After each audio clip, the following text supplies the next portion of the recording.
Well, today marks 6 months since the war in Gaza between Israel and Hamas started after the Hamas terrorists launched their raid in southern Israel, and more protests are building against the current Israeli government and its leader Benjamin Netanyahu. Now, one of those protesters is Nava Rozolyo, and she joins us now. Nava, thanks for your time this morning. So why are you protesting? Why is there such a movement now against the current Prime Minister Benjamin Netanyahu, which really hasn't been seen before? Hi there. Thank you for having me. Actually, we have been protesting against Netanyahu's government for the past few years, and you can see it. Even our friends in the world see the protest against Netanyahu's government is really taking a more extreme and furious because we Israelis have been warning Netanyahu and his extreme political partners that in the past few years that there will be consequences to their pursuit with continuing weakening the Israeli legal system. That's what they have been trying to do. Okay. They have been trying to weaken the Supreme Court. They have been trying to taking over the media. They have been trying to slaving the security forces for their political causes. And we have been warning them that their actually judicial overhaul would bring to a grave economic and security consequences.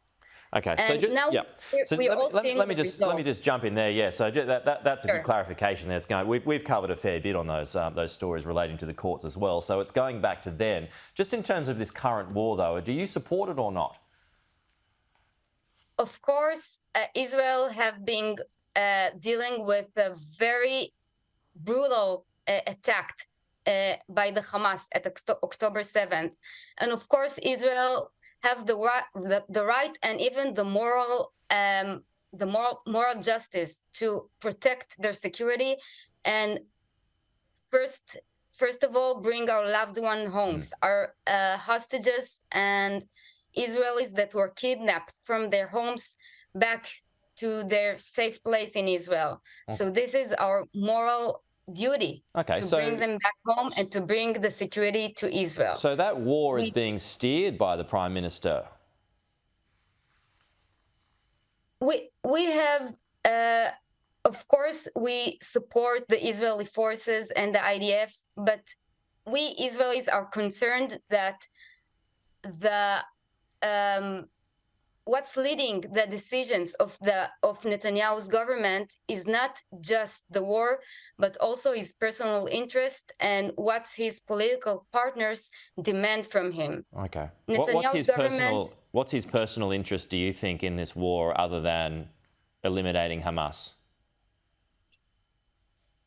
Netanyahu, what's leading him is keeping his government intact. Since Netanyahu is accused in 3 severe criminal charges, he can't deal with his own criminal trial, and I believe he don't want to deal with his responsibility to this severe security crisis.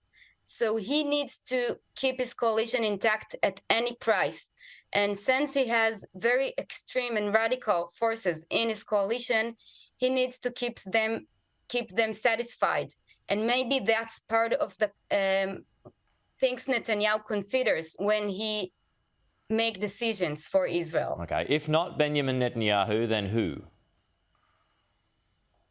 Any other responsible government that we can trust on and will receive decisions for Israel and for the Israeli people and for the stability of the entire Middle East. Okay. I don't want to give you names, but we just hope for a new and responsible government. All right.